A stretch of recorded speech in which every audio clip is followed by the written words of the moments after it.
Good morning to all of you, my dear student. Pay attention to what I will teach today.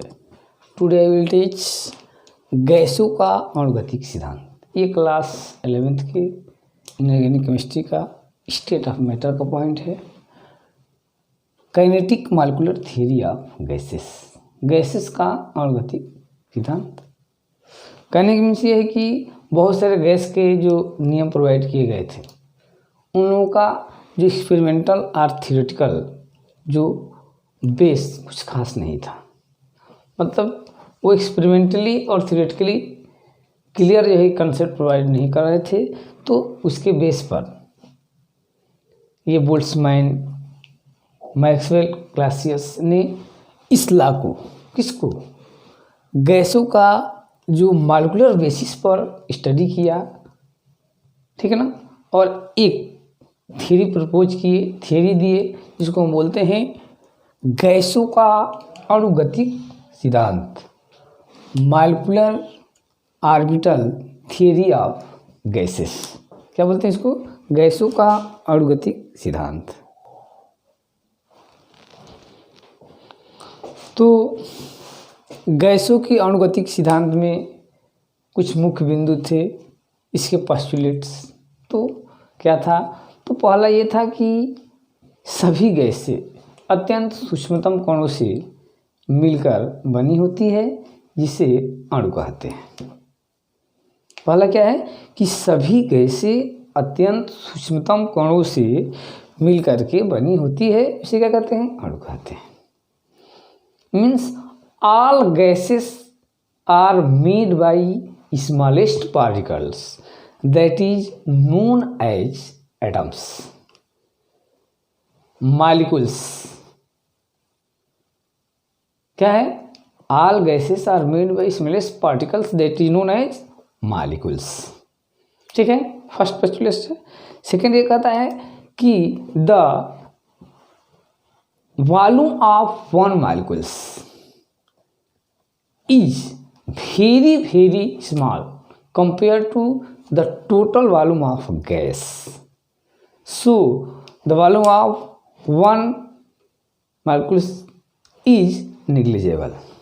The volume of one molecule is very very small compared to the volume of total gas. कहने की means है कि gas के अणु बहुत दूर दूर होते हैं और बहुत छोटे छोटे होते हैं, तो कुल गैस के आयतन की तुलना में एक मॉलिक्यूल्स के आयतन को नगण्य मान लेते हैं। गैस के मॉलिक्यूल्स अणु बहुत छोटे छोटे होते हैं और दूर दूर रहते हैं, तो पूरे गैस के आयतन की तुलना में एक गैस के आयतन को हम क्या करते हैं?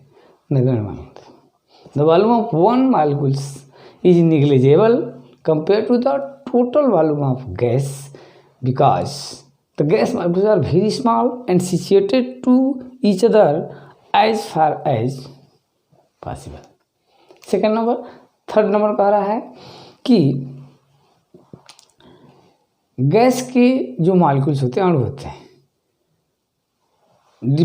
डिफरेंट डायरेक्शन में, भिन्न भिन्न दिशाओं में अनियमित गति करते हैं। कोई तेज चलता है, कोई धीरे चलता है, आपस में टकराते हैं, तो उनकी जो ऊर्जा होती है उसका वितरण हो जाता है।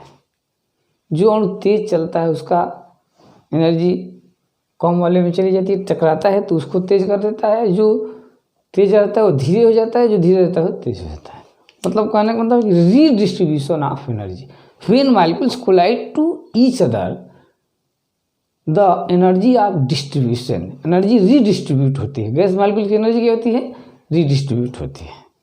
Third number. फोर्थ नंबर कह रहा है कि गैस के जो अणु होते हैं बहुत छोटे छोटे होते हैं, दूर होते हैं, तो इन लोगों में फोर्स ऑफ अट्रैक्शन और रिपल्सन का कोई इफेक्ट नहीं पड़ता, क्योंकि बहुत छोटे छोटे होते हैं, बहुत दूर दूर रहते हैं, तो अट्रैक्ट भी करते हैं या रिपेल भी करते हैं, तो उसका जो कोई इफेक्ट नहीं पड़ता है। कहने की मीन्स है कि there is no force of attraction और repulsion act between gas molecules. Gas molecules के बीच में किसी तरह का फोर्स ऑफ अट्रैक्शन और रिपल्सन नहीं होता है। किसी भी कंटेनर में जब गैस रखी रहती है, नेक्स्ट पॉइंट है, तो गैस दाब डालती है। तो किसी भी गैस का दाब गैस के अणुओं को पात्र की दीवार पर टकराने के कारण होता है।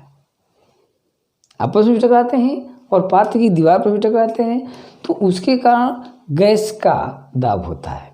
The pressure of gas is due to the collision of gas molecules on the wall of container.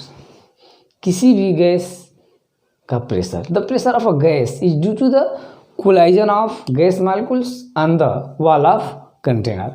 Container के वॉल्स पे टकराने से गैस का दाब क्रिएट होता है।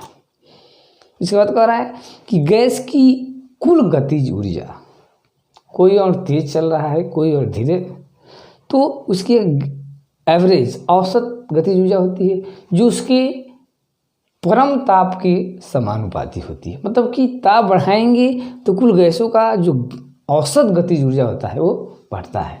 Means the average kinetic energy of gases is directly proportional to its temperature. The average kinetic energy of gases is directly proportional to its temperature. Means gas की औसत गतिज ऊर्जा उसके ताप के समानुपाती होता है। मीन्स ताप को बढ़ाने पर गैस की औसत गतिज ऊर्जा क्या होती है? बढ़ती है।